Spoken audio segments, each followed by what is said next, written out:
O uso de minério de baixa qualidade, ele gera realmente passivos ambientais. Não diria desastre ecológico, mas passivos ambientais. Como eu disse anteriormente, se você usar minério de ferro hoje 50 e poucos por cento, você está gerando nos níveis de produção hoje mais de 2 milhões de toneladas de escória, que não está sendo utilizada. Isso é um passivo ambiental, tá certo? Você está utilizando a má qualidade do minério, você está utilizando um consumo de redutor, carvão vegetal, muito mais alto que deve. O que significa que continua existindo uma pressão em cima de desmatamento aí de matas nativas, tá certo? Ainda continua existindo.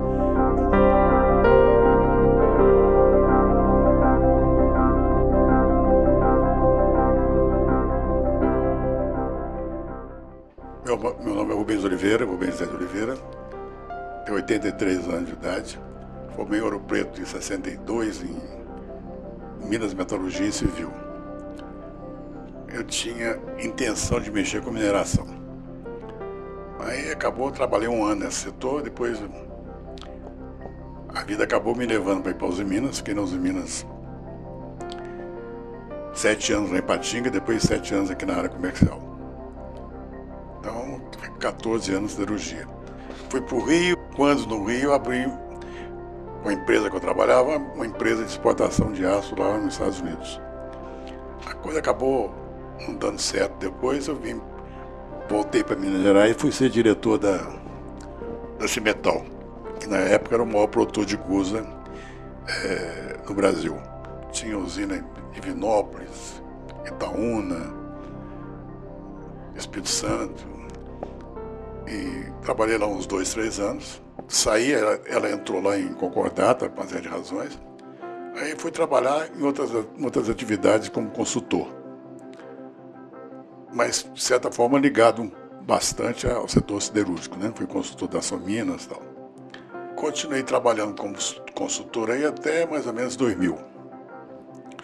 Em 2000 eu fui convidado para me ser diretor da FIAM, que é o órgão ambiental. Então eu fiquei na FIAM mais uns 2 anos e pouco, como diretor lá do órgão ambiental.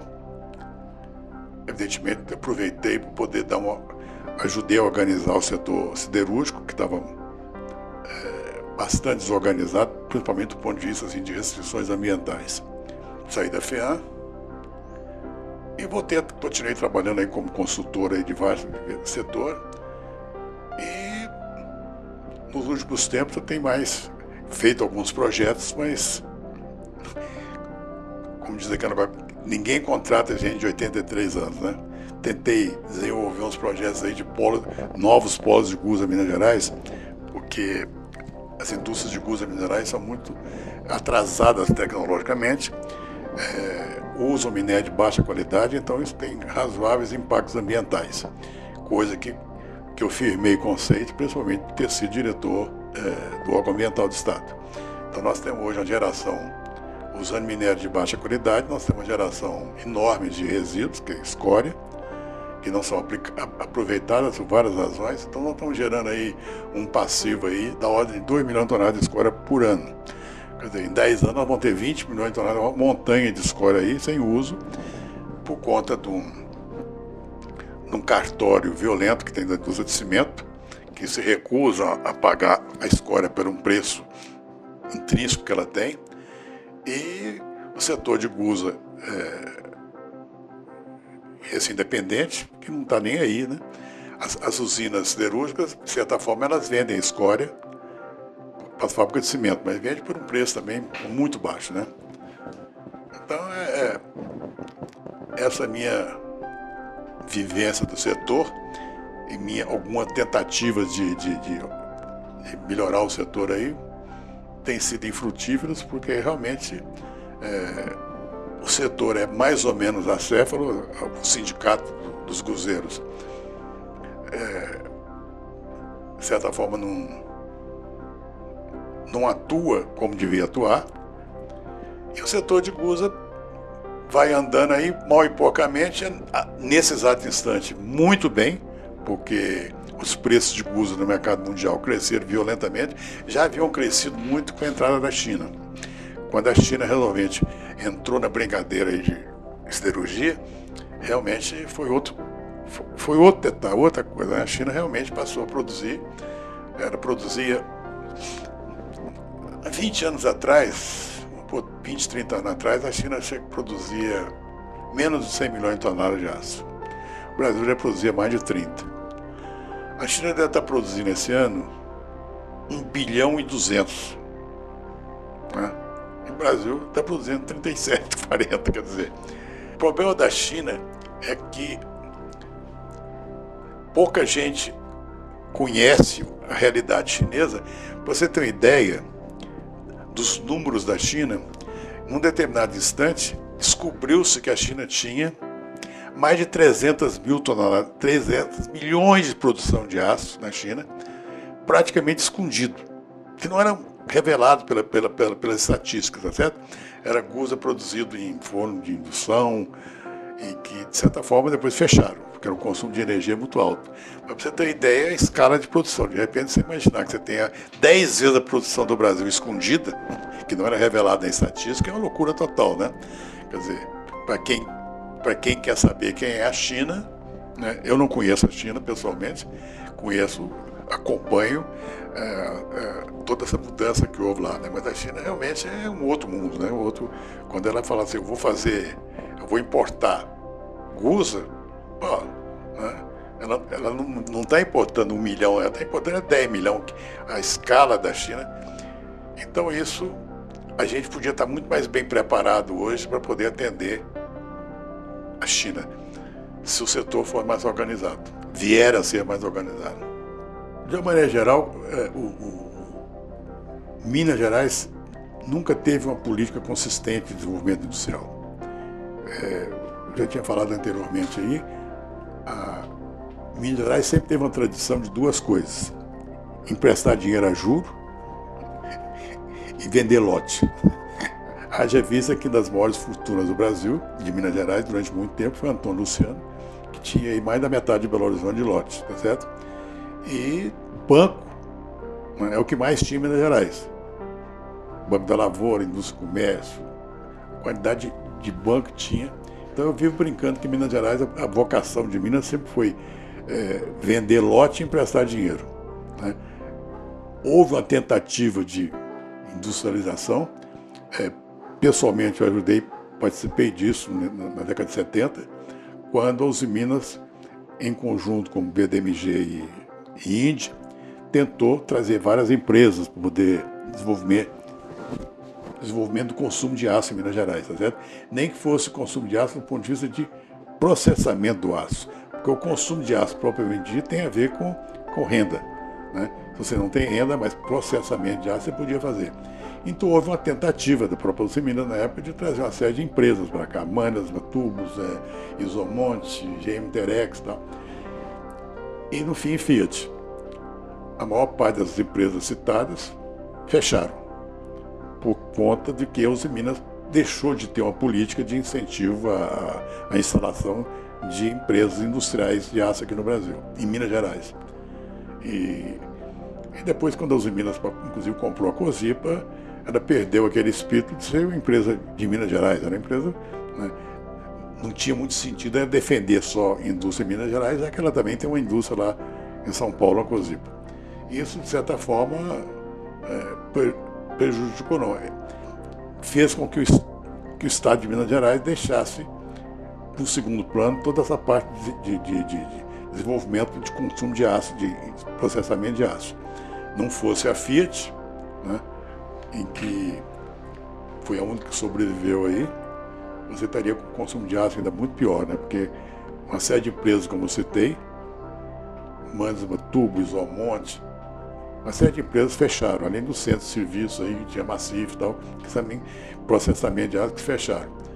Então, na realidade, você fala assim, qual o futuro da siderurgia em Minas Gerais? Tá bom, depende de quê? Depende do governo? Sim, depende do governo. Depende do governo no sentido, não do governo ser sócio, mas do governo ser participar do processamento. Vou te dar um exemplo simples. Você tem hoje 50 gozeiras aí. Grande parte desses gozeiros hoje são empresas que não têm o menor interesse em desenvolvimento tecnológico e nem tampouco em em crescer sob certo aspecto, tendo em vista que mais de 50% das empresas são arrendadas. Olha, se você pegasse hoje, se o governo fizesse hoje uma taxa de exportação de 5%, ou seja, todo o guzo exportado do Brasil hoje, em Minas Gerais, vai pagar uma taxa de 5%, para criar um fundo, para que esse fundo aplicasse no setor que quisesse desenvolver tecnologicamente, entendeu? Então, na realidade, se eu pegasse 5% de toda a exportação de guzo hoje e fosse para um fundo de desenvolvimento tecnológico para poder subsidiar, oferecer financiamentos a juros baratos para quem quisesse desenvolver novas tecnologias, ou seja, o que é aproveitamento de geração de energia elétrica nos fornos, reciclagem de produtos, uma série de produtos podem ser reciclados. Essa escória de alto forno, se moída, ela pode ser utilizada como fertilizante, não é a palavra, não. A palavra é para desenvolvimento, não deixa de ser fertilizante, principalmente para produção de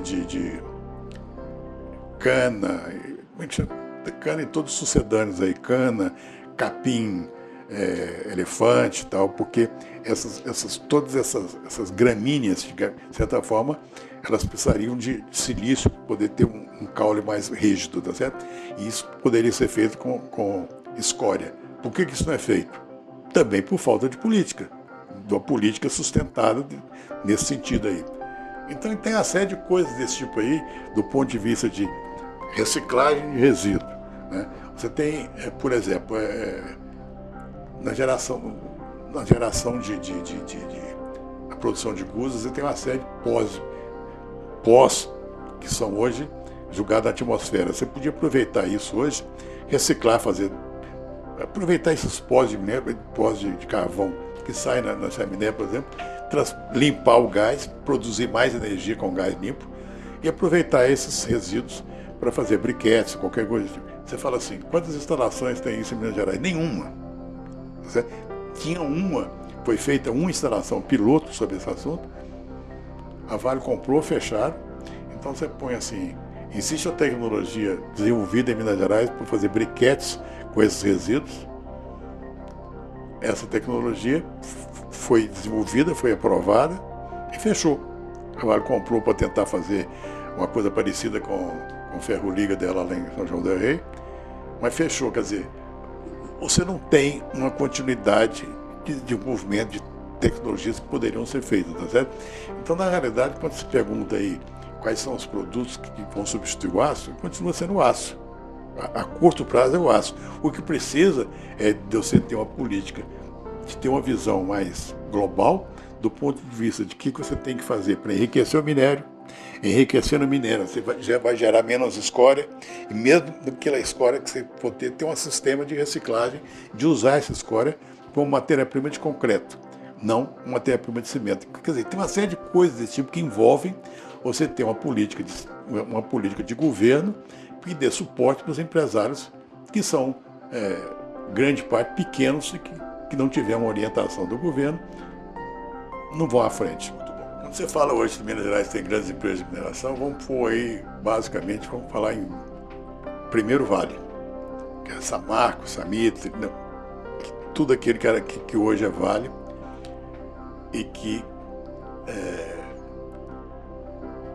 poderiam e deveriam, inclusive, ter uma série de programas, principalmente para compensar os desastres ambientais que ela própria causou, seja em Mariana, seja em Brumadinho. E o que o governo tinha que exigir da Vale? Fundamentalmente, exigir estudos que comprovem a viabilidade de você fazer empreendimento siderúrgico ou em Brumadinho ou em Mariana, que desse apoio a todo pequeno. Não quero que o governo participe da produção de guzo, mas que ele tivesse políticas bem definidas que incentivasse a quem quisesse ir lá montar uma siderúrgica com uma tecnologia mais atualizada no que se refere à utilização de minério com melhor teor e reciclagem dos resíduos, seja eles escória, seja pó de balão e outras coisas desse tipo aí. Um desastre ecológico eu não diria. Mas diria o seguinte, o uso de minério de baixa qualidade ele gera realmente passivos ambientais. Não diria desastre ecológico, mas passivos ambientais. Como eu disse anteriormente, se você usar minério de ferro hoje de 50 e poucos %, você está gerando nos níveis de produção hoje mais de 2 milhões de toneladas de escória, que não está sendo utilizada. Isso é um passivo ambiental, tá certo? Você está utilizando a má qualidade do minério, você está utilizando um consumo de redutor, carvão vegetal, muito mais alto que deve. O que significa que continua existindo a pressão em cima de desmatamento aí de matas nativas, tá certo? Ainda continua existindo. Então, na realidade, nesse sentido, o que é importante realmente é o governo estabelecer políticas que realmente melhorassem esse panorama do setor. Não se confere enriquecimento de minério antes de usar, reciclagem do rejeito desse minério, o que pode ser aproveitado com isso aqui, e eventualmente melhora o aproveitamento da energia potencialmente pode ser gerada pelos gases. Eu não sei dados que eu não tenho aqui hoje, mas eu diria para você que talvez 50% dos altos fornos não tem essa geração de energia elétrica, tá certo?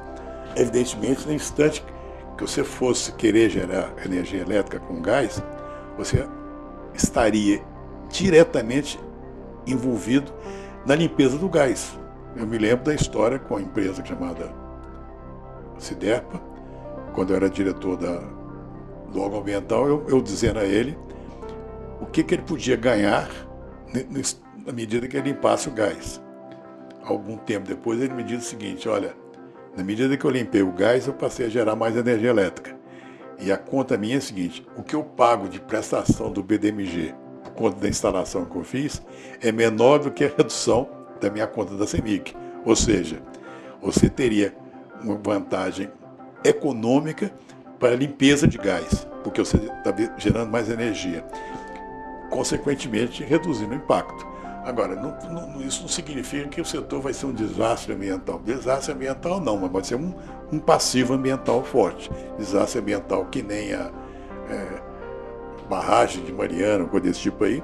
Isso aí, esse tipo de desastre, ele vai sendo evitado hoje, na medida em que você vai tendo processos de concentração de minério a seco.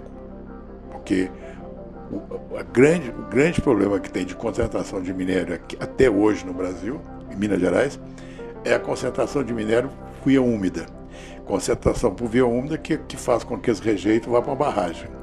E essa barragem, a estabilidade dessa barragem não é uma coisa fácil de resolver. Haja vista a quantidade de acidentes que nós já tivemos aqui, seja aqui na Morro Verde, Nova Lima, da mineração Rio Verde, seja da Samarco, seja da Brumadinho. Então, na medida que você começa agora tecnologias novas de fazer o enriquecimento do minério a seco, e a Vale comprou realmente uma tecnologia nesse sentido, uma empresa chamada New Steel, que exatamente faz esse tipo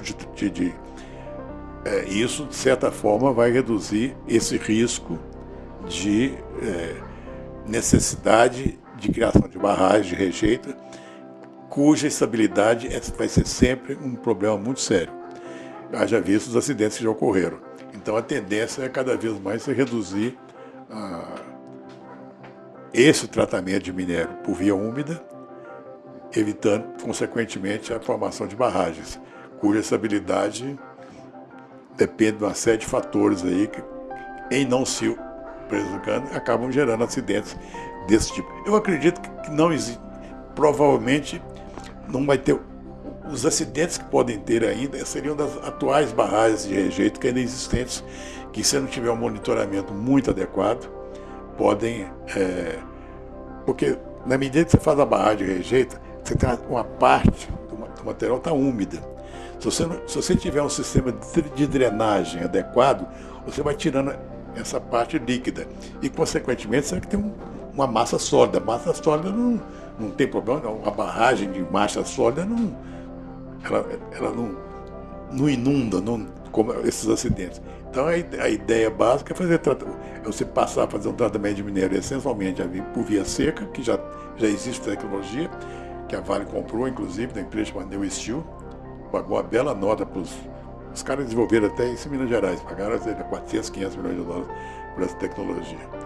Então essa tendência, isso faz com que no futuro você tenha cada vez menos barragem de rejeito e, de certa forma, ainda teria que fazer um monitoramento mais adequado das atuais barragens, que de vez em quando se ouve a barragem fulano de tal está precisando ter certos cuidados. Realmente existem barragens que têm certo cuidado. Na medida que na medida que você tem um minério de ferro com um preço muito alto, como está acontecendo agora, isso inclusive justifica você minerar a barragem. Porque grande parte desse minério que você lavou, que você jogou para a barragem, tem um teor de ferro razoável. Entendeu? Então, na medida que o preço de minério for muito caro, se você tiver tecnologias de limpeza a seco, justifica, inclusive, você começar a reminerar essas barragens, ou seja, tirar esse material, concentrar a seco e deixar de ter o risco da barragem se romper, porque você está retirando esse material.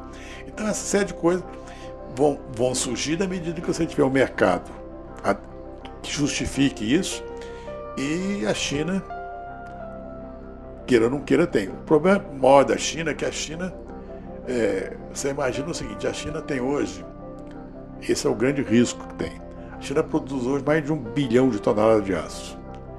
Então ela consome praticamente 70% disso. Então a China hoje produz aço na base de forno elétrico muito pouco. Talvez 10% a 15%. Estados Unidos, para ter uma ideia, produz 70%. Então, na medida que a China venha se industrializar, ela vai consumir menos minério, ela vai consumir mais sucata, entendeu? Então, isso é um risco que você vai ter também em termos de comprador de minério. A China, em breve, ela vai reduzir violentamente as importações de minério, na medida que ela tem.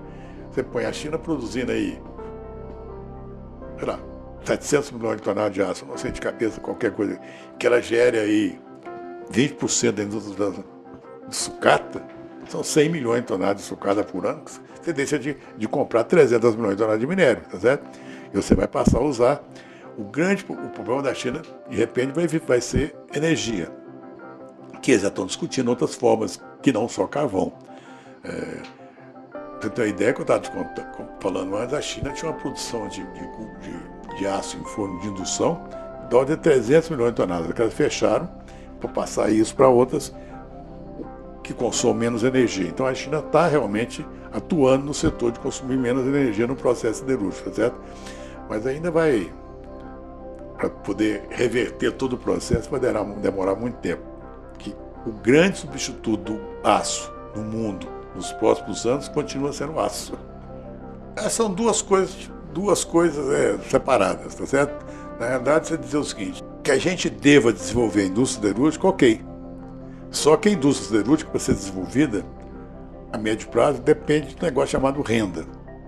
Quem consome aço é quem tem renda, né?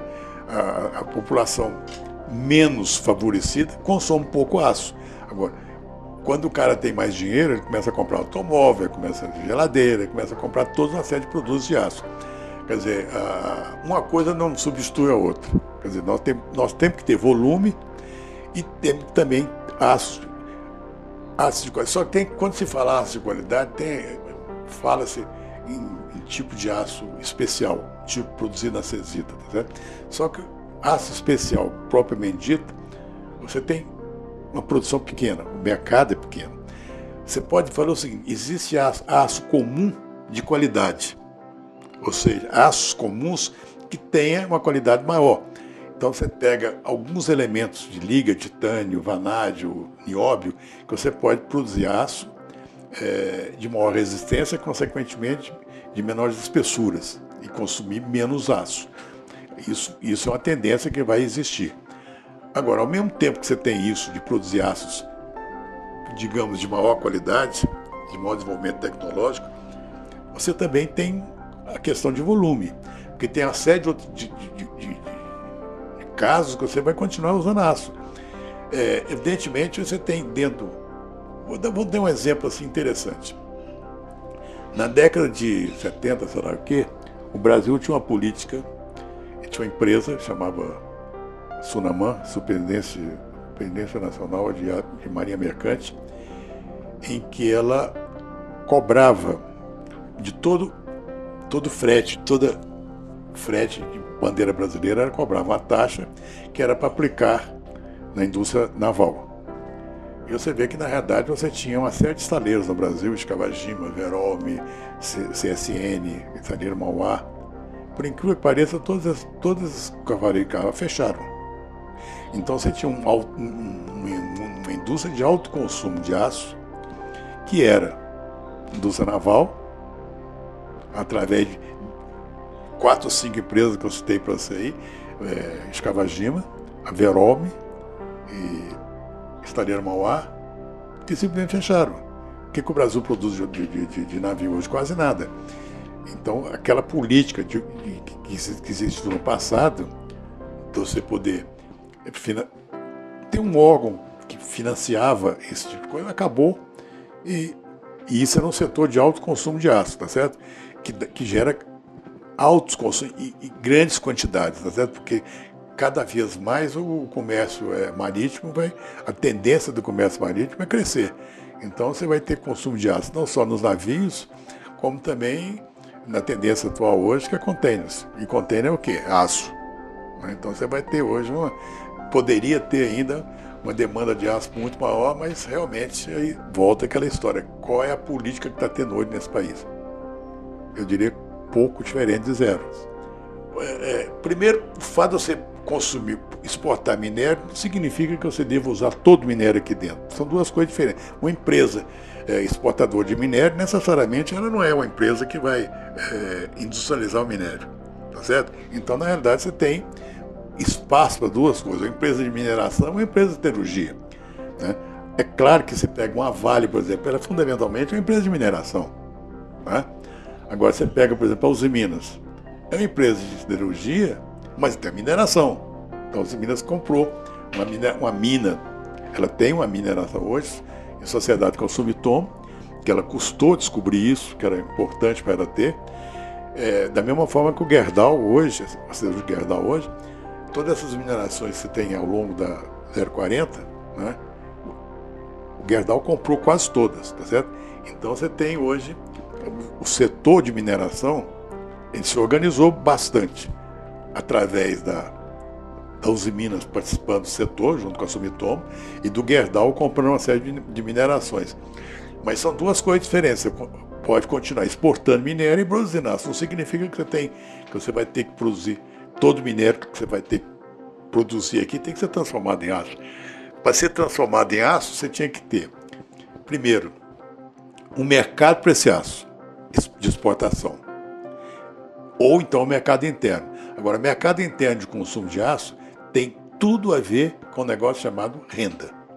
Se o país não tiver renda, se o país for pobre, ele consome pouco aço per capita. Por quê? Realmente o consumo de aço basicamente está ligado à renda pessoal, né? Eletrodoméstico, automóvel, né? Sem contar a parte industrial propriamente dita. Eu não teria muita condição de dizer para você exatamente o que vai substituir. Grafeno, eu já li a respeito, mas não teria condições de ficar falando sobre isso. Agora, realmente, ainda vou dizer, durante um bom tempo, o substituto do aço será o próprio aço, em termos de aço de melhor qualidade. Ou seja, um aço que você possa... você vê, por exemplo, indústria automobilística, você passou a usar aço de espessuras menores, e inclusive galvanizado, quer dizer, com revestimento de zinco, exatamente para poder ter menor corrosão. Evidentemente, tendo uma menor corrosão, o aço dura mais, durando mais, você sucata menos, né? Tem uma vida útil maior, tá certo? Quer dizer, não estou contando nos Estados Unidos que o cara cata carro lá razoavelmente barato, porque... Aí outro detalhe, a nossa filosofia de consumo, nós temos impostos muito pesados ligados diretamente ao consumo. Então você pega ICMS, IPI, isso gera um volume muito alto, coisa que nos Estados Unidos os impostos de transformação dificilmente passam de 10%, 15%. Aqui no Brasil nós estamos falando em 18%, 12% de ICM, de baixo para cima dá 18%, mais IPI. Quer dizer, você tem hoje uma política fiscal ainda muito que penaliza eventualmente um crescimento de demanda, tá certo? Porque você faz as contas, quanto é que você paga de imposto no automóvel hoje? É uma loucura, né? É só você pegar, eu não tenho dado para dizer, não, mas pega um preço do Volkswagen, um carro brasileiro mundial, o preço de exportação do carro, o preço que é vendido aqui no Brasil. O preço de exportação é, no melhor das hipóteses, a metade do preço que é vendido aqui. Por quê? Porque a carga de imposto aqui é muito alta, né? E isso realmente pesa violentamente naquele negócio chamado demanda. A demanda, ou seja, o consumo de aço per capita, tem a ver com o capita, a renda do capita, tem a ver com a capacidade que tem de usar isso. Se você considerar aí que a médio prazo, isso é que eu tenho vontade de ver e asseguro você, o dia que você tiver uma 5G funcionando bem e que vai gerar carro sem motorista, você vai ter uma mudança significativa no perfil de consumo de aço. Ou seja, a indústria automobilística vai se danar, né? Como ela hoje já está se preparando hoje violentamente para duas coisas, carro elétrico e eventualmente participando desses projetos aí de carro sem motorista.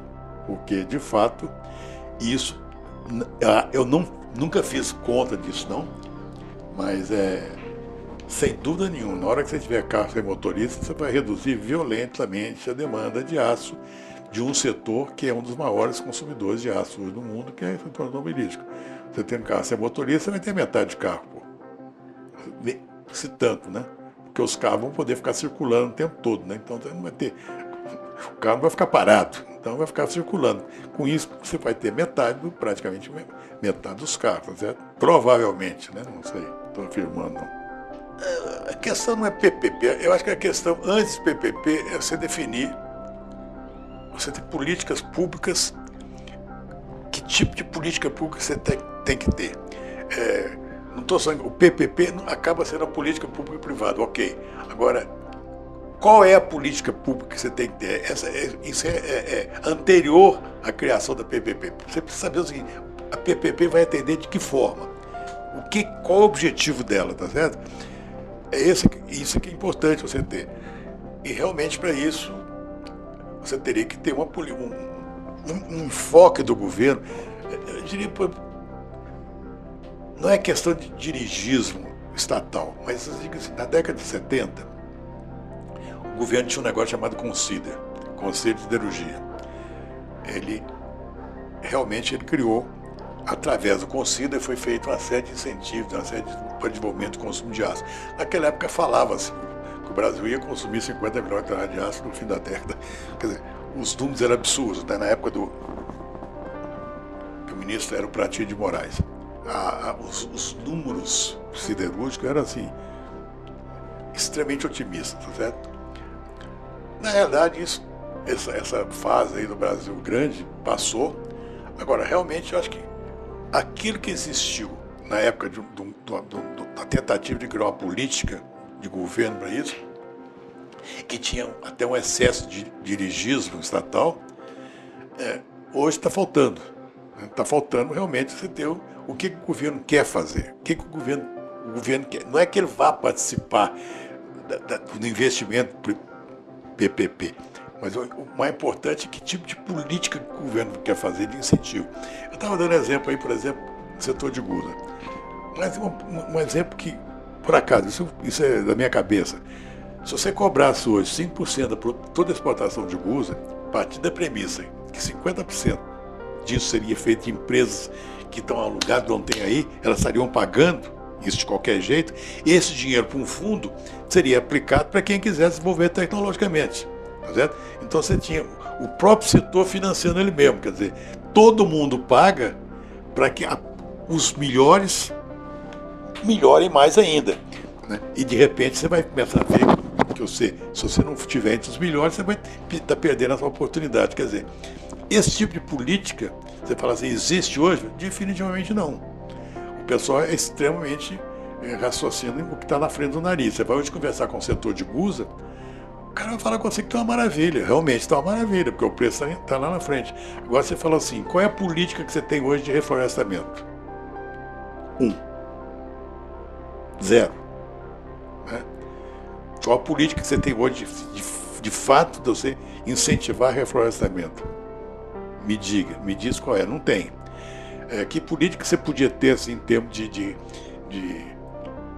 reduzir ao máximo o consumo de carvão, melhorando com esse enfoque? Não tem, né? Você vê que na realidade essas coisas todas hoje não tem. Então se você não tiver, não é que seja uma parceria pública-privada, não. Eu diria para ser uma política pública para incentivo das empresas privadas, tá certo? E isso praticamente não existe. Então, ou se existe é muito pouco, tá certo? Realmente, eu acho que esse é o aspecto fundamental de você desenvolver políticas públicas de interesse de crescimento da energia. Vamos separar o setor siderúrgico em dois setores básicos, né? Um setor de produtos laminados, acabados, que hoje estão na mão do Usiminas, Gerdau. O aumento de consumo disso aí depende fundamentalmente de renda. Né? Ou então você tem uma capacidade de um custo barato para poder exportar. Mas em termos de aumento de consumo, depende de renda. E renda depende de uma série de políticas que o governo tem de melhorar a renda. O setor de siderurgia integrada, na verdade, eu acho que deveria ter um diálogo maior aí com as empresas siderúrgicas, tipo os Usiminas, para saber o que ela pode ajudar a participar no sentido de aumentar a demanda em Minas Gerais. Né? Porque hoje, uma série de empresas que consumiam aço no Brasil, em Minas Gerais, fecharam. Uma série de empresas que existiu há 50 anos, tipo Isomonte, GM Terex, fábrica de tubo da Manas. Então, qual é a política que o governo de Minas tinha que ter? Realmente sentar e verificar com esse pessoal o que seria, quais seriam as práticas do governo para poder facilitar esse aumento de consumo de aço. Isso é um item. Segundo, o que o governo pode fazer no sentido de reduzir os custos logísticos que hoje afetam o processo siderúrgico. Né? Eu acho que fundamentalmente é uma atuação junto às agências reguladoras, porque você tem hoje frete e custo portuário verdadeiramente absurdos, tá certo? Aquilo que eu estou dizendo, carregar um navio no Brasil gasta $10, descarregar em New Orleans gasta $2, tá certo? A conta é parecida, para você ter ideia do nível do nosso custo portuário. Nós privatizamos o sistema de infraestrutura do Brasil, criamos agências reguladoras para poder controlar essa privatização, que a privatização gerou necessariamente um monopólio, e simplesmente a agência reguladora não atua nisso aqui. Continua as vales da vida praticando os fretes que acham os fretes eu há pouco tempo conversando com o diretor lá do Porto de Açu, perguntei para ele, no caso se fazer um investimento lá, quanto é que seria o custo de carregamento? Ele falou assim, $10 a $15. Eu falei, mas por quê? É porque todo mundo cobra. Eu falei, tomava. Que $10 a $15, pô? Não podia ser nunca mais do que 5. Os Estados Unidos cobra 2 para descarregar. Quer dizer, já começa o cara na cabeça dele e que tem que ser um preço, que é um preço hoje considerado absurdo. Então, conclusão, ninguém faz. Você podia estar criando uma oportunidade de fazer um polo de Gusa lá em Porto de Açu, que já tem minério e tem porto, e podia estar desenvolvendo isso muito. Mas por quê? Porque não tem uma articulação adequada entre a ponta que está lá, que é privada hoje, né? A indústria de mineração e o fabricante de gusa propriamente dito. Quer dizer, você não tem essa. Não existe uma política que integre hoje a mineração. São poucas empresas que hoje, você pega uma Mandelson, por exemplo, ela tem mineração e tem siderurgia, né? Você tem uma Vale que tem mineração, mas não tem siderurgia. Então você não tem. Você tem um Gerdau que inteligentemente tem siderurgia e comprou a opção de mina, tá certo? E os Minas, muito recentemente, eu me lembro que o antigo presidente das Minas disse uma frase: o foco das Minas é aço. Né? Demorou muito tempo para ele descobrir que para produzir aço você tem que ter matéria-prima. Né? Foi quando ele demorou a comprar e acabou comprando uma jazida de minério lá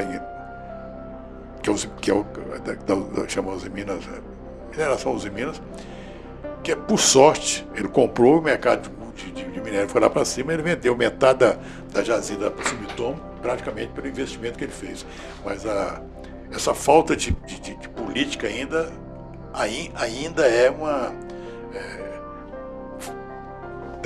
seria importante ter uma política de governo para que ela voltasse a conversar com as usinas, como o exemplo que eu dou meu particular. A Uzi Minas, em determinado instante, faz 50 anos atrás, ela juntou Uzi Minas, Banco de Desenvolvimento e Índia. E trouxemos para cá um monte de empresa. A única que ficou ainda foi a Fiat. E grande parte da Fiat hoje a Fiat já está indo lá. Grande parte da Fiat já vai para o Ceará da vida, que está dando incentivos maiores. Ou seja, nós não tivemos uma continuidade de política industrial em Minas Gerais. Isso, para Minas Gerais, é fundamental, porque se depender só de exportação, seja ele exportação do estado de Minas Gerais ou exportação tal, é muito mais complicado. Agora, realmente, a médio prazo, a longo prazo, você tem que melhorar a renda. E melhorar a renda depende de uma série de coisas. Há uns tempos atrás eu teve uma solenidade em Ouro Preto e eu me elegi orador da turma. E fiz um comentário lá que é interessante, é o seguinte: isso deve ter uns 15 anos. O Brasil deve ter um engenheiro para cada 100 mil habitantes. A Coreia e a Finlândia têm perto de 70. Sabe? Agora você fala, a Coreia, há 50 anos atrás, não era nada. Agora a Coreia hoje tem automóvel coreano, o Brasil tem? Não. Você tem navio coreano, o Brasil tem? Não. Você tem geladeira, tudo que tem doméstico marca coreano, qual que o Brasil tem? Nenhuma. Ou seja, nosso desenvolvimento tecnológico é muito baixo. Agora, a quantidade de engenheiro que nós temos é muito pequena. Né? Você pega, eu fui cônsul da Finlândia. Né? Você pega a Finlândia, você fala assim, como é que um país daqueles que não tem nada, né? Só tem inverno? Pô, os caras têm uma das empresas de minerações mais importantes. A empresa de mineração do Brasil, das empresas que funciona em vários setores, a gente cobre, Outokumpu, o que ela é? Finlandesa. As empresas de reflorestamento do Brasil, as mais importantes são de onde? Da Finlândia, Jacopóide, entendeu? Então a Finlândia, hoje, ela fornece tecnologia para o Brasil de produção de cobre e produção florestal. O que a Finlândia tem? Engenheiro. Era 1 para 70. Então você pega uma Finlândia hoje que não tem nada, mas ela tem um desenvolvimento tecnológico de vários. Qual que era o melhor telefone que tinha no Brasil, no mundo há pouco tempo? Nokia. Uma série de desenvolvimento tecnológico baseado num negócio chamado quantidade de engenheiro. Porque, me perdoe os advogados e tal, mas realmente quem produz tecnologia chama-se engenheiro, pô. Né? Aqui no Brasil. Algumas coisas que vão mudar e eu não sei o que vai acontecer. Por exemplo, home office. Né? Home office veio para ficar. Quer dizer, você vai ter uma quantidade enorme de serviços que vão passar a ser feitos em casa, ou não necessariamente no serviço. No instante que isso crescer, o que vai acontecer? A quantidade de prédios, né, que vão ser desativados.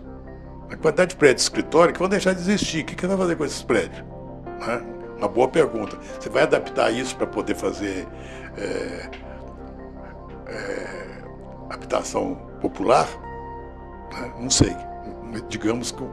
Segundo, como eu estava dizendo, no dia que você não tiver carro ser motorista, você vai mudar inteiramente a figura, a redução do número de carro vai gerar para você uma mudança total do sistema de trânsito, porque vai ter muito menos carro. Mais cedo que a gente pensa aí, você vai começar a ter transporte de drone, transporte de pessoas, porque hoje a quantidade de coisa que é transportada por drones hoje, né, ou seja, que não tem que utilizar um sistema de viário dos que estão por aí, rodoviário, ferroviário, você vai ter um aeroviário numa escala que pode alterar muito, né? Eu não posso dizer que era que ser feita, mas muita coisa hoje está sendo feita por drone, e até coisas vagabundas, né? Tipo, pedir uma pizza, o cara vai te entregar uma pizza em casa com rapidez, que em vez do motoboy vai um cara de drone levando, um dronezinho desse vagabundo levando meia dúzia de pizza. Então, essas coisas que vão acontecer em termos de transporte, né, ou seja por drone, ou seja porque reduziu o número de carros, isso aí vai alterar realmente. Eu não tenho ideia de que você podia fazer hoje com prédio. Eu tenho, por exemplo, tinha quase um andar hoje lá num prédio. Estou tentando vender. Porque o cara que é advogado e tal, tem uns casos aí que a gente continua tendo escritório, advogado e tal, mas tem muita coisa hoje em que a tendência é você fazer o serviço em casa, né?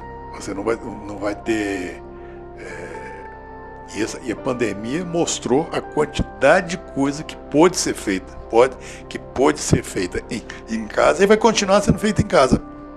Ninguém vai voltar, né? Tá minha filha ali, sentada ali, trabalhando, metade do tempo dela hoje é home office, pô, né? O tempo todo ela trabalhava, o tempo todo ela ia no escritório. Quanto tempo que ela vai no escritório? Ela vai 2, 3 vezes por semana, né? Então essa tendência do cara ir de vez em quando lá, o que vai representar em termos assim, de fechamento de prédio, fechamento de escritório, é uma boa... Dá para devagar bastante em que você pode imaginar um prédio hoje que está cheio de escritório, na hora que o escritório for vazio, o que você vai fazer com aquilo? E isso é um negócio assim que eu não tenho a menor ideia de como é que vai ser, mas transformar isso em hotelzinho. O Japão tem aqueles... Tóquio tem uns hotéis lá, porque quando o negócio é tudo longe, né? Então você tem uns hotéis que é só tem para o cara dormir, né? Então tem até, é como se fossem uns hotéis de beliche, tá certo? Agora o bilichezinho que tem televisão, uma opção de coisa desse tipo. O que você pode fazer com isso? Você pode fazer negócio popular? Não sei, popular que você tem no Brasil hoje é favela. Agora, você tem 2 tipos de favela. Favela realmente de tráfego e favela do cara que é pobre. Certo? Agora, o que você pode fazer de política habitacional? Esses prédios todos no centro, que pudesse ser, por exemplo, um hotelzinho de dormida, né? Pô, o cara, em vez do cara ir todo dia trabalhar, ele vai na segunda e volta na quinta, entendeu? E dorme lá nesse prédio lá, passa 2 dias lá dormindo lá, quer dizer, isso, do ponto de vista de mobilidade, transporte, altera inteiramente o perfil. Então eu imagino o seguinte: a quantidade de prédio que pode ser esvaziado por conta de escritório, até onde que eles podem servir de alojamento para pessoas que vêm trabalhar aqui. Me faz lembrar muito uma cidade que era, há uns tempos atrás, uns 30 anos atrás, você fala assim, quais são as 4 maiores cidades do Brasil? As 4, você fala São Paulo, Rio, Belo Horizonte, Porto Alegre, qual que era a quinta? Nova Iguaçu. Você fala Fortaleza, tudo Um monte de... Nova Iguaçu era a quinta cidade. Nova Iguaçu agora já dividiu em 3 municípios do Caxias, mas era a quarta ou quinta cidade do Brasil. Quem é que... Porque era uma cidade dormitório, pô. Né? O pessoal todo ia trabalhar no Rio de Janeiro, Niterói. O capeta ia dormir em Nova Iguaçu. Quer dizer, o que Nova Iguaçu tinha para poder ser a quinta cidade do Brasil? Cama. Não tinha mais nada. Quer dizer, esse tipo de perfil de cidade dormitório, tá certo? Que você tem hoje. No Japão você tinha muito esse negócio de hotéis dormitório, porque o cara passa 2 dias por semana lá para não ter que viajar o dia inteiro. Isso vai alterar muito, não sei como não, mas eu digo para você que é uma política pública que vai ter que ser muito bem estruturada para poder aproveitar a quantidade de prédios que deverão ser esvaziados com o crescimento inevitável de home office. O que nós estamos fazendo aqui em casa? Home office, pô. Em condições normais, não teria, você estaria me chamando lá para o seu escritório para fazer os negócios qualquer, me atender no escritório. O que mais vai acontecer daqui a 2050? Você vai desculpar, nós estamos em 2022, ainda tem 20 e tantos anos. O que acontece é o seguinte, a velocidade com que as coisas estão andando são muito maiores. Então é muito difícil dizer hoje o que vai acontecer hoje. Antigamente, entre o dia que você inventou o telefone e o dia que o telefone para ser usado, demorava aí 20, 30 anos. Hoje você inventa uma coisa, ele está obsoleto 3 anos depois, tá certo? Então essa é a velocidade de que as coisas estão acontecendo. Isso aí realmente é um negócio muito difícil de você fazer uma previsão. Eu vou dizer, eu tenho lido pouco, mas o tal do 5G, com a velocidade de informação que vai trazer, vai alterar um monte de coisa, vai alterar tráfego, vai alterar indústria automobilística, vai alterar política de drone, vai alterar... a que nível vai alterar? Tá bom, né? Você vai pegar os Germancans da vida aí, que andaram fazendo as futurologias ano passado, quase nada deu certo, mas dificilmente você pode dizer hoje o que pode acontecer em 2050. Metade do que se disser hoje é puro chute, porque as coisas vão... Daqui a 10 anos pode ter acontecido tanta coisa que você não está nem pensando hoje, tá certo? Quer dizer, pensar que você pode transportar pessoas em drone, isso é brincadeira de filme de desenho animado, né? E você, hoje, isso já é, o transporte de drone hoje é uma realidade. Agora, que tamanho que ele vai ser? Né? Antigamente era helicóptero, né? Pô, agora você vai ter um dronezinho, né, que pode caber uma pessoa aí, lembra? Tem a menor ideia de que a velocidade com que isso vai acontecer vai ser a velocidade com que você vai deixar de melhorar trânsito, uma série de coisas desse tipo, é quando você reduzir o tráfego, né? Que tudo bem, já vai ser melhorado muito com o carro sem motorista. Agora, realmente, a velocidade como as coisas acontecem, você dizer o que vai acontecer em 2050, eu diria para você, 50%, quem disser hoje é chute. Porque a grande parte das coisas, outro dia o cara falou um negócio que era o seguinte: grande parte das profissões que existem hoje não vão existir dentro de 15 anos. E grande parte das profissões daqui a 15 anos não existe ainda. Digamos que o conceito seria esse, quer dizer, você fala assim, a quantidade de profissão que vai reduzir, por exemplo, advogado, né? Pô, você vai ter todo o sistema, toda a legislação do país, tudo, ela vai estar organizada de tal forma que você quer fazer o seguinte: como é que eu faço isso aqui? Assim, você vai, o cara te vomita, os Google vão te vomita o que você tem que fazer. Então tem uma série de coisas desse tipo, parecer. Os advogados não vão brigar muito, mas assim, tem que ter um parecer jurídico. Eu me lembro muito desse negócio de poder de advogado que vai ser. Quando eu fui diretor da FEAM, você tinha assim um parecer técnico e tinha um parecer jurídico separado. Foi um absurdo. Um dia tinha um parecer jurídico, contrário ao parecer técnico, vocês vão sentar lá para dentro. É um absurdo a FEAM ter 2 pareceres contraditórios. Então, o parecer jurídico tem que ser... mas você senta e chega a um acordo, porque não pode fazer 2. Agora, na realidade, o que devia ser? Você devia ter um parecer, do mesmo jeito, um quadradinho que enchia engenheiro, sociólogo, um geólogo. Devia ter um quadradinho escrito advogado. Não, o advogado tinha um poder de fazer um parecer separado. Isso é absurdo. Por que o advogado é melhor que o engenheiro, que é melhor que o sociólogo? Não, mas o parecer jurídico, ele chegava ao ponto do cara dar um parecer jurídico contradizendo o parecer técnico, como se a empresa, o órgão, pudesse ter dois pareceres. Isso, uma das coisas foi, não, você chega a um acordo. Se você não concorda com isso, você chega a um acordo. Não pode sair dois pareceres aqui diferentes do mesmo órgão. Mas isso pode dar um exemplo do que uma profissão como a advocacia, por exemplo, que ela tende, eu não digo assumir, mas reduzir violentamente o poder que tem hoje o advogado. Porque as coisas vão ficar extremamente organizadas em termos de você não dá advogado para quase nada, né? Você tem tudo, receita pronta. Continuo tentando desenvolver alguns projetos, especificamente um projeto de criação de polos de gusa, principalmente essa área de gusa em Minas Gerais, em que eu tento convencer alguém de mexer com isso. Nessa área ambiental aí, eu praticamente tentei também mexer em algumas coisas aí, principalmente assim de aproveitamento de escória e tal. Só que, na verdade, cada vez mais no Brasil, o espaço assim da pessoa que tem uma certa experiência, utilizar essa experiência, cada vez é menor, né? Por razões diversas, não estou dizendo que deva velho ter que ocupar o lugar do novo, não é bem isso não, mas existem certas atividades que você poderia aproveitar melhor a experiência de pessoas. Que política que também existe hoje no país em termos assim, de aproveitamento de experiências? Não sei como é que você monta isso não, mas que poderia ter sim, né? Tem muita gente da minha faixa etária aí que ainda está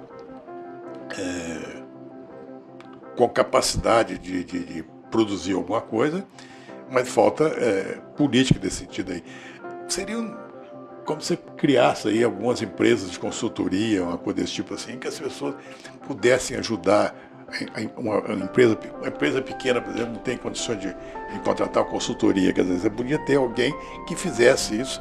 Por exemplo, a minha hora hoje, por exemplo, de trabalho, eu podia vender essa hora por um preço muito abaixo do que ela vale, mas simplesmente pelo prazer de poder ajudar a fazer uma coisa. Mas como você podia fazer isso? Tá bom, depende de você, que tipo de política do governo que você pode ter assim, de aproveitamento da experiência que existe por aí. Vale a pena discutir isso? Eu acho que valeria, porque tem muita gente hoje que poderia ser útil ainda, produtivo. Agora, não é que você vai ser diretor, executivo, não. Como é que você vai ser? Como é que você vai poder fornecer essa assessoria a preços baratos para quem não tem condições de pagar? Existe uma série de coisas que podia ser feita nisso aí. O que eu volto a dizer é o seguinte, eu acho que o governo ele tem que deixar de ser executor, mas ele tem que ser um órgão de desenvolvimento de política, fundamentalmente. Quer dizer, o que o governo quer disso? Ele estabelece as metas, estabelece o roteiro de fazer as coisas. Quem vai fazer isso realmente é a iniciativa privada, quem vai fazer isso. Agora, realmente você tem que ter, eu volto a dizer aquela história, realmente, não é, por que você pega uma Finlândia, uma Coreia, por que esses caras desenvolveram? Você acha que, tá bom, primeiro tiveram a política de formar engenheiro, né? Estou falando com você, Coreia e Finlândia deve ter hoje 70 engenheiros por cada 100 mil habitantes, o Brasil tem um. Quer dizer, isso é uma política bem definida. Segundo, você identificar quais seriam os setores que você precisa do desenvolvimento tecnológico e investir nisso, tá certo? Como é que você investe nisso? Bom, eu trabalhei nessa área eu sou de uma escola de engenharia que é uma das melhores escolas que teve no Brasil naquela época. O que é que você está ajudando a escola em termos de desenvolvimento de tecnologia? Não sei, muito pouco, né? Eventualmente até você pega aí esses professor hoje ainda é um cara mal pago, tá certo? Não é um cara que quer fazer uma carreira, vou ser catedrático, não, isso está deixando de existir porque E sem isso, sem eu ter uma formação, quer dizer, o que uma pessoa de mais idade podia perfeitamente estar, em algumas coisas, podia estar dando aula de pós-graduação, uma série de coisas desse tipo aí. Para quê? Para usar a experiência que eu tenho em várias coisas, tá certo? Como é que isso pode ser feito? A custo barato, mas definindo o que você precisa de desenvolvimento. Volta aquela história. Você já tem pouco engenheiro no Brasil. E aqueles que você não está aproveitando a experiência deles integralmente, você vai ficar no mesmo tamanho, pô. Agora, vai na Coreia e vai na Finlândia e vê o que os caras fizeram, pô. Realmente, os caras... Essa massa crítica fizeram com que a Finlândia tivesse aí uma das melhores tecnologias não ferrosas do mundo, tivesse o melhor telefone celular que teve durante muito tempo, que era o Nokia, a melhor tecnologia de copo, uma série de coisas desse tipo aí, baseada em quê? Conhecimento. Conhecimento. Agora, conhecimento, as pessoas de uma certa experiência têm conhecimento. Como é que você pode aproveitar essa experiência? Não sei. Mas eu diria para você aqui, eu acho um absurdo quando você pega uma empresa igual a Finlândia, que vem nos ensinar como é que a gente planta eucalipto. O plantio de eucalipto no Brasil foi todo desenvolvido por uma empresa finlandesa chamada Jacopoiri. Jacopoiri, que é uma empresa de um negócio lá perto dos trópicos, dos polos, vem ensinar como é que planta aqui no trópico, pô. Você pega Jacopoiri, J-A-C-C-K-K-O-P-O-Y-R-Y. Olha o que é isso. É uma empresa que desenvolveu a tecnologia florestal do Brasil. Finlandês desenvolveu a tecnologia florestal no Brasil é falta de assunto. Falta de assunto não. É um troço que não devia estar acontecendo, né? Mas por quê? Porque os caras têm uma tecnologia, uma metodologia, vieram para cá e desenvolveram. Pô, você pega aí, hoje é empresa brasileira, né? Mas a Jacopoiri foi o cara, esses maciços e olha que aqui no Brasil você planta um eucalipto aí, ela cresce em 5 anos, na Finlândia é 20, pô, né? Mesmo assim os caras vieram ensinar a gente. Quer dizer, chama-se conhecimento. O Rubens Oliveira é um cara que tem 83 anos de idade. Trabalhei até bem pouco tempo. Estou casado, tenho 3 filhas. Uma filha já foi casada, uma solteira que mora com a gente, outra que mora na Bahia. E tem uma sobrinha que foi sobrinha da minha mulher, que durante um tempo até moraram com a gente, então ela, teoricamente, é uma 4ª filha. Tanto que, como minhas filhas não têm filho, os filhos da Renata, que é minha sobrinha, todos os dois me chamam de vô. Minha mulher mexia com turismo. Então, pra você ter ideia, a Tereza foi aos Estados Unidos umas 70 vezes. Basicamente, a Disney. Então, ela ia à Disney 3 vezes por ano. Então, na realidade, minha vida foi durante um bom tempo, ela viajando, fazendo o que ela mais gostava, que era isso aqui, e 3 vezes para os Estados Unidos, eu fui lá uma vez. Ela foi 60 e tantas vezes, eu fui uma vez. E eu continuo aí tentando fuçar nas minhas coisas, estou muito preguiçoso para ler livro, mas leio meu jornal, o Estadão e o Globo todo dia, pelo menos me atualizo, né? Vejo esses canais de notícias aí, mas tem tentado ainda retomar esses projetos de Gusa que eu estava mexendo, quer dizer, está na hora de mexer com isso, sei lá, quem sabe nós estamos agora entrando nós já estamos entrando em época de eleição. Isso aí pode ser um ponto positivo, né? Você pegar lá, falar com o prefeito de Mariana para ele colocar isso como meta de campanha dele, tá certo? Eu já tive com ele umas 2 vezes. Então, de repente, ele transformar, e para isso tem que ter um projetinho, um projeto que ele vai precisar que a Vale faça, né? Mesma coisa, eu tive com o prefeito de Brumadinho, quer dizer, essas coisas, tipo assim, que precisam ser feitas, tá certo? Em que não tem muita gente com experiência para mexer com isso, tá certo? Eu acho que o setor de Gusa, especificamente, setor de Gusa em Minas Gerais, que é um setor que é muito descoordenado e é representado por uma quantidade enorme de gente, com um nível tecnológico extremamente diversificado, quer dizer, diversos, algumas bem equipadas e outras muito mal equipadas. Então, se você tivesse algumas políticas de governo para aproveitar experiências existentes, né, você podia dar um salto muito grande. E você pega, por exemplo, o setor de Gusa, você pode produzir, se você pudesse produzir aí que fosse mais 5, 10 milhões de toneladas, é viável. Eu estaria falando aqui 11 bilhões, representa um crescimento de PIB significativo. Por que isso não é feito? Porque o setor não tem política. Você não tem assim, uma ação específica para discutir por que o setor, por que os custos logísticos são caros. Não tem nenhuma ação nesse sentido. O Gusa foi lá para cima, ótimo, vai ficar todo mundo agora alegrinho, né? Agora volta a cair, agora mesmo fecha metade dos fóruns. Então, você não tem assim uma... eu acho que falta o governo definir o que ele quer. Desenvolvimento em Minas Gerais e incentivar a iniciativa privada para isso. Quem pode ajudar isso? Tá bom. Uma série de experiências que podem ser utilizadas aí, de pessoas que aposentaram. Você pega uma empresa, por exemplo, como a Bel Mineira, se eu não me engano, ela é política lá de aposentar as pessoas com 60 anos. 60 anos, o cara está extremamente produtivo ainda.